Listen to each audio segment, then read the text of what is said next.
Shalom, this is Levi Shore. Welcome back to Sweet Good Torah. So we have a little bit of an unusual topic today. We're going to talk about the enigma that is President Donald Trump and how he relates to the Jewish people. And we're in Parsha. We're about to have Parsha Vayishlach, which talks about the conflict between Yaakov and ASA. So I thought this was a good time to discuss it because it's been baffling me for the last 3 years.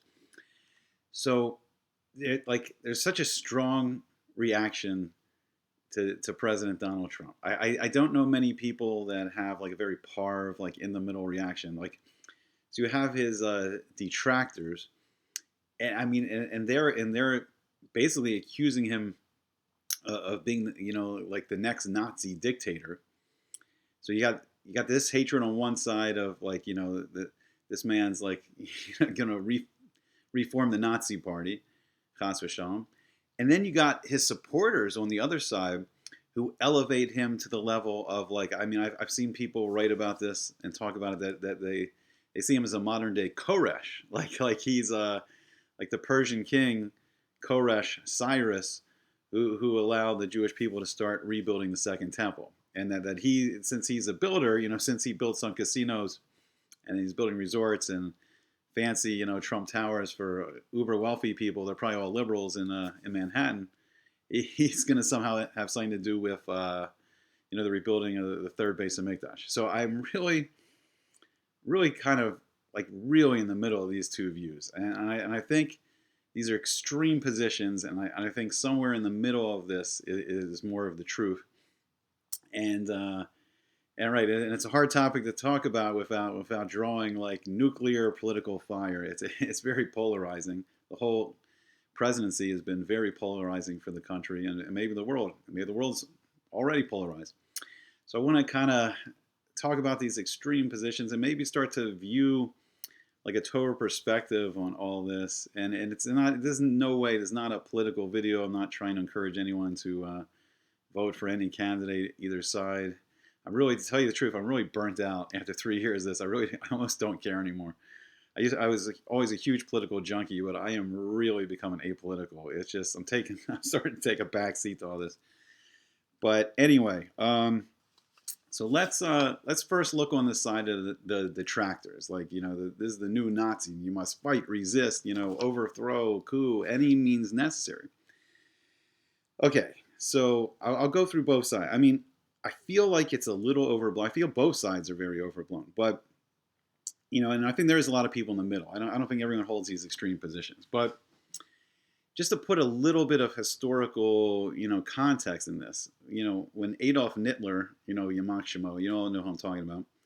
So he wrote his Mein Kampf. So he was arrested, and I think he published it in 2 volumes, and I think he published it in 1925 and 1926. And then I think the election that he was elected chancellor or whatever it was 1932, and they were mainly in power through 1933 to 1945. So his views, his anti-Semitism, his plan was well on display before he got elected. So I don't see that with Donald Trump. I don't see he this massive plan to exterminate the Jewish people. I mean I understand why I understand why people could say, okay, some of the comments, especially relating to immigration, I could see why. Okay, they're saying, okay, it's not the best that you're saying, how you're saying it.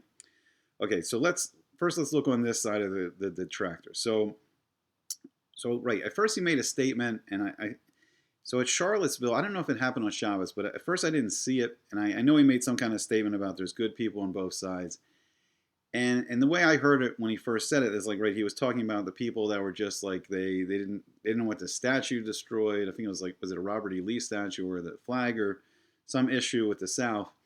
So there may have been people that that there, and then there's good people protesting on the other side. So I was a little shocked later. I was a little shocked later when I saw this, that there was this alt-right neo-Nazi group that were walking with these stupid tiki torches, and they were saying something like the Jews will not replace us. So that is kind of shocking. That is something that, not that we've never seen in American history, because it's not true, because with the KKK and all that stuff, and there was like some kind of Nazi party before World War II, during World War II. I mean, those Charles Lindbergh, Henry Ford. There's been many famous, American Nazis. So it's not we've never seen it before in America, but we haven't seen it for a while. So I think it was shocking. Personally, I think his statement was taken a little out of context because he may have been talking about the people that maybe just were there that didn't want the statue destroyed, or the whole Confederacy thing. And people may view the Confederacy as like racist or this or that, but I think it's a much more complex issue. But I was a little shocked, and I think he did say specifically not the neo-Nazis or whatever, but I was a little shocked when I saw this march, and that his statement was kind of like, it was kind of weak, compared to like what happened. So I could see that, some people could really, if they're already disliking him, okay, right, his personal mitos, he is gaiva. He is arrogant. He's brash, and for sure I could see people, disliking him, because of this arrogance. I mean, in the '80s, to me personally, he was always like a little cheesy. Like, he was like, the casino guy, the Trump steaks, the whole thing was a little over the top and cheesy. He's a good salesman. I never really watched The Apprentice, so I could see the gaiva. And I could see the crude way of talking, and then what's interesting, and he uses nicknames during the 2016, first in the primaries, and then on to the general election against Hillary Clinton, right? He was using like lashon hara nicknames, and he uses this as like a weapon, and he'll give someone like a nickname to diminish them, to lessen them, and for sure that is not what the Torah says. The Gemara says clearly, like, it's not respectful. It's not covetic. It's not, you don't treat other people with honor. You call them by their name, and a name is very important.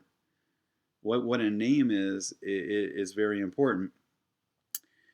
And it's not a chashuv way. It's not a respectful way to talk about other people. And he uses this as a political weapon. So there is some mitos there that I could see, people not liking him. I can understand somewhat the hate of the detractors. But the thing that surprised me, the most is, at first it was just him. The hate was just directed against him. And that okay, I could see that. Because people don't like the way he talks. People don't like maybe, his policies or the way he's saying things.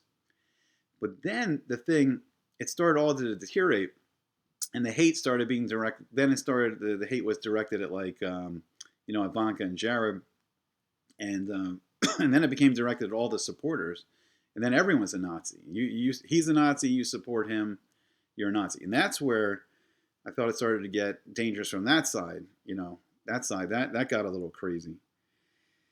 Okay, so I'm sure, I'm sure if I was more in that camp, I would have a lot more reasons. Why? I would have a million reasons. But I see those as the main, the claims. Okay, for sure, his relationships, he's on his third marriage. It seems like maybe, hopefully, like the marriage is a little more, it seems hopefully a little more stable now. But yeah, it seems like there has been some infidelity. There's been some little dangerous liaisons with not maybe the classiest of people, a little stormy, you know what I mean? Okay, so that also, so I could see that, but I mean, we've had, history, like the U.S. presidents, not all of them are known, for, they're not all strong in that category.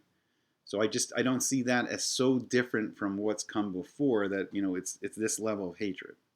And the level of hatred, it's mystified me. And when it stopped being just directed against him and it started being directed against, a much wider array of people, that's when I really became shocked, and I really don't understand it. Okay, so that's a little bit from the side of the detractors. Okay, so big positive things that I see that maybe on the other side they're not going to see, is like, right, I think it's a big deal, like moving the U.S. Embassy to Jerusalem, recognizing Jerusalem as the capital of Israel. I think it's a big deal. And there's been a lot of presidents before that have claimed they would do this, and especially when they were campaigning and running, and they never did. So why did the establishment before this, why were they so opposed to just moving it? And I think, the excuse always given, and the excuse always is, because there's so many Arab countries, and it'll upset all the Arab countries, and that's usually the excuse always given. So then he went on and he recognized the Golan Heights as a legitimate part of Israel after, I think it was conquered in 67 or 73. I forgot which war, but Syria invaded and then Israel conquered the Golan Heights, and they kept the Golan Heights. And before that, it was very dangerous because like the Syrian army could fire down on all the kibbutzes and just the villages and whatever was there in the Galil Valley. So just from a high strategic point of view, it became important. And he recognized that officially belongs to Israel. And then once again, I don't understand, why the establishment or the presidents never, recognized this before. It's like an obvious thing that was conquered in a war long ago. And the interesting thing is, because you could say, oh, it's a Republican or Democratic thing, but I think it was George W. Bush who was generally considered pretty pro-Israel. And I think he even started this Annapolis conference with, I think Condoleezza Rice started it towards like the very end of George W. Bush's presidency. And I think, I remember even like Nancy Pelosi and John Kerry heading to Syria and talking to the leader of Syria. And I think there was a lot of discussion around that time about the Golan Heights. So it wasn't like this recognized. Now then recently, he's recognized Judea and Samaria. So Samaria was called Shomron. The kings descended from Yosef, kings descended from Joseph. They ruled there in Shomron. And it's called Samaria, the Samaritans, the good Samaritans, even though the Samaritans were not good. And that was why everyone was so astonished in that story. And that's not in the Torah, I know, but the astonishment that this Samaritan was good, because they are not good generally. Okay, so recognize Jewish settlements in Judea and Samaria being, they're saying they're not illegal; they're legal. So they recognize that those settlements were legal. Okay, here's another big thing. So on one side, he's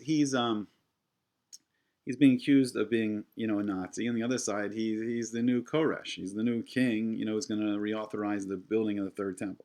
And I don't think there's validity to either of these sides. But his daughter became a Gioris. Ivanka Trump, she's a Gioris. She converted, and Jared Kushner is Jewish.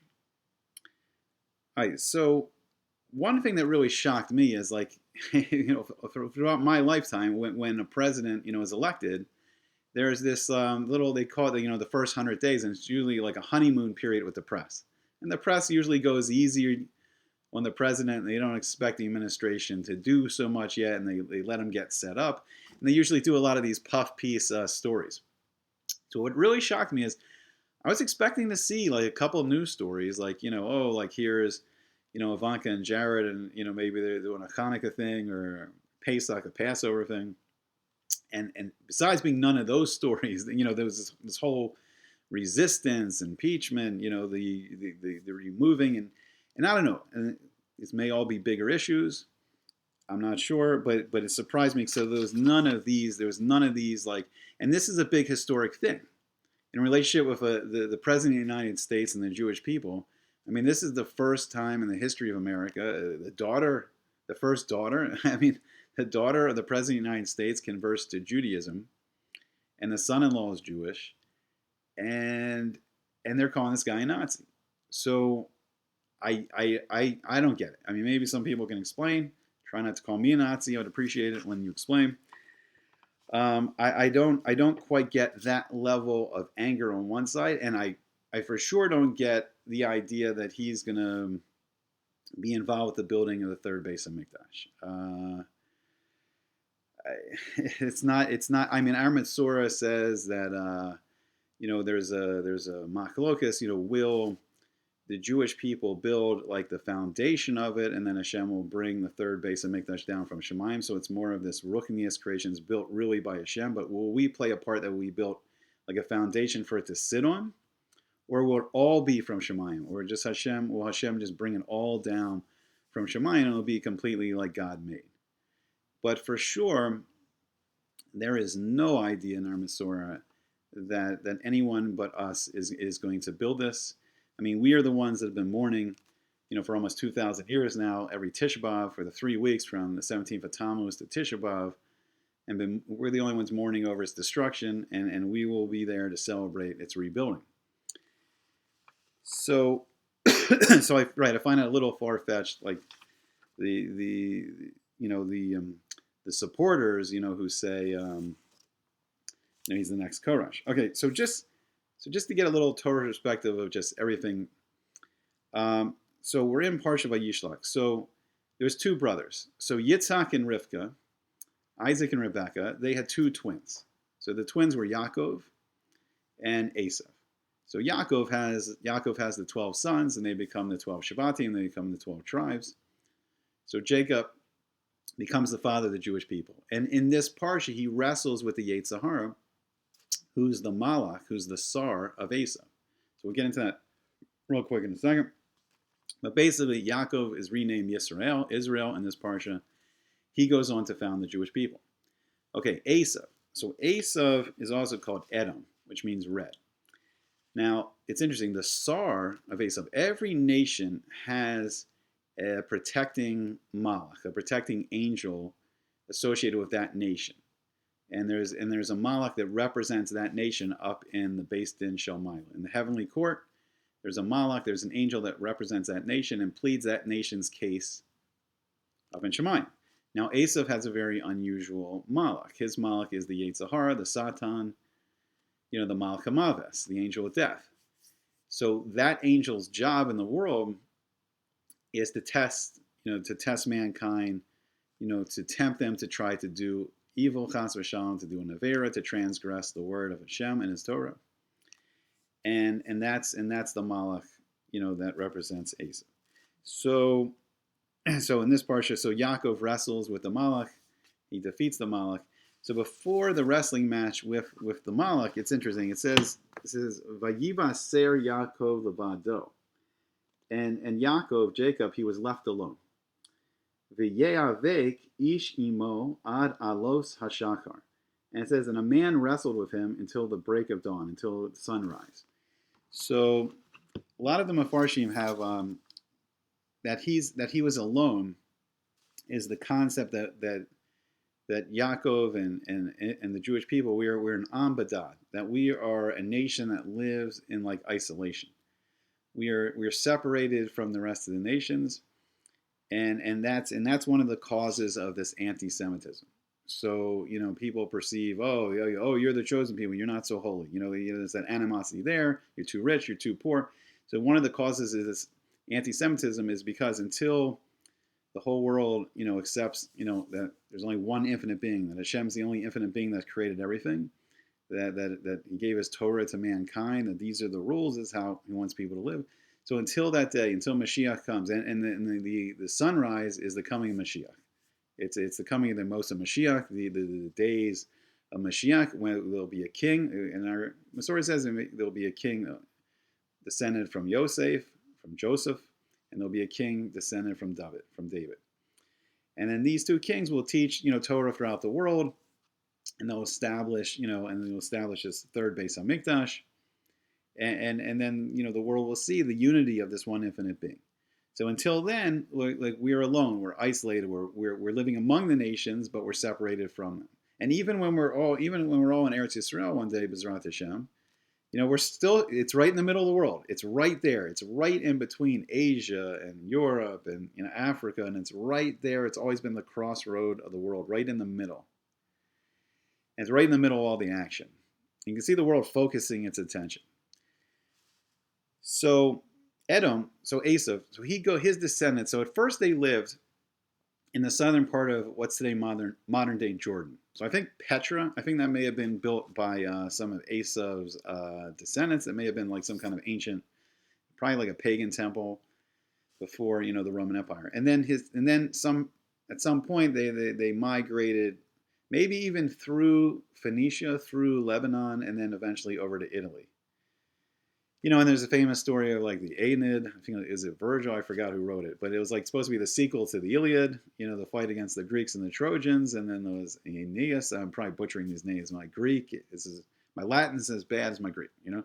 So Aeneas, and then he goes on, and then there's the legend of Romulus and Remus, the founding of Rome, Italy, and then that was the ancient Roman Empire. So that is Edom. That becomes Edom. Then it begins to spread, and then you have the Western Roman Empire, centered in Rome, and then Emperor Constantine, he eventually sets up the Eastern. He makes Constantinople in modern day Turkey. That becomes the Eastern ancient Roman Empire, the Byzantine it's called, and that may have even, I don't know if it, I mean, it's possible that Eastern Roman Empire eventually became like maybe the Russian Empire. When that broke up, maybe that all started migrating farther and farther east. And then you have one power, so you have the modern modern Eastern Roman Empire, maybe Russia. And then the Western, and the power now of the West, time it was France, time it's Germany, time it's England, time it's Italy, Spain. I mean, they all had, I'm sorry if I'm leaving anybody out. Poland, even, you had your moment in the sun. They've all had their greatness. They've all had their empires and power. And we see it, and that started to migrate west. And I think you would have to say that the USA, that America, is the power of the modern Western Empire now. So what's fascinating is Asap's name. If you translate Asap's name, you get USA. I mean, some people will argue it's like, oh, but the vowel sound over the vav is an O, or vav in Asap's name. Well, vav in Latin, I think, can also be U, but it can form the U sound. The vav can also form the U sound. So you would have the vav, U, Asav, the sin, S, and the ayin, A, USA, Asaph. Fascinating, huh? Okay, so who's the big power? Who's the leader of Edom right now? And you have to say, President Donald Trump. And then America is it's modern day Rome. This is modern day Rome. The Torah uses all this period of time as the Gullus Edom. I mean, we're in 2019 years of the Gullus of Edom. In year zero, what we call year zero on the Roman calendar, it's the year King Herod died. So it's the last time that there was he was descendant of Asa. He was from Edom, and he was a ger, and he married one of the daughters of the Hashmonaim, who became the kings. The Maccabees from Hanukkah fame, and their descendants, they became kings, and he married one of the princess, the Hashmonaim princess. I think her name was Miriam, and when he was finally killed, we no longer had autonomous control over Eretz Yisrael, and then the Romans came in and really, even though Herod's son, ruled next, but he was controlled completely from Rome. So we see, so Donald Trump is this, and America itself. And so I want to talk about this other thing real quick. So we see also another pasuk in Vayishlach, and it says, "Vayomer nis'a v'nelecha ve'elcha l'negdecha." So Asaph says to Yaakov, he says, so first Asaph comes to fight Yaakov with 400 men, with an army. But then he says, then he kisses him, and he makes up, he has compassion on Yaakov, and he says, travel on and let us go, and I will proceed alongside you. And then here Asa is making an offer of let's work together, and this is a very big change in the relationship. So I think when you see Asa coming to kill Yaakov, and it's interesting, and also Rabbi Shimon Bar Yochai, he said this famous thing he said in the Gemara. He said, Amar Rabbi Shimon ben Yochai, halacha haya b'yadua, that it's a halacha. A halacha is like we have to do these things. Like how do we do the mitzvahs? We follow the halacha. This is a halacha that's well known. That's known. She'esav sonei leYaakov. That Esav hates Yaakov. And we've seen, unfortunately, this anti-Semitism for 4,000 years. Deep hatred. And first, our relationship with the West, was Esav hating us, trying to destroy us, trying to kill us with his armies. And we saw it through, the destruction of the second temple. And when was this meeting? And when was this meeting between Yaakov and Esav? It was on Tisha B'Av. It was on the 9th of Av. Fascinating, right? And we see years later, in the year 70, of the Roman calendar now, that the descendants of Esav, Edom, they destroyed ancient Rome. They destroyed the second base of Mikdash. They burnt down on Tisha B'Av the second temple. And then we've seen, the pogroms and the Crusades. I mean, the Crusaders would go throughout Europe and they would be killing Jews on the way to fight the Ishmaelim, to fight the Saracens, as they call it, to fight the Arabs for control of Israel, for control of Jerusalem. And on their way, they would kill Jews all the way, every crusade. We saw the pogroms and the Chalmiki, I don't know if I'm pronouncing the name right, the Chalmiki massacre, all the massacres, the pogroms, and culminating in the Holocaust. And I think it's the fear of the Holocaust is where some of the hatred, towards Donald Trump is coming from that one side. Because I think deep down there's a fear, that this could happen again. And I think because of the fear that could happen again, for some reason, Donald Trump is making certain Jews, for the first time, really feel like we're just in Gullus, we're just in exile, that this is not our final home, that it may not always be like the way it was, and we have golden ages in many countries and it fell apart. And I think there's a deep fear now for the first time among American Jews that this could end, that this relationship, and what is this relationship? And I think the change in the relationship of America, I think the change is by Yomer Nis'a v'nelecha ve'elcha lenegdecha. The first time that ASA says to us, travel on and let us go, and I will proceed alongside you. Let's work together.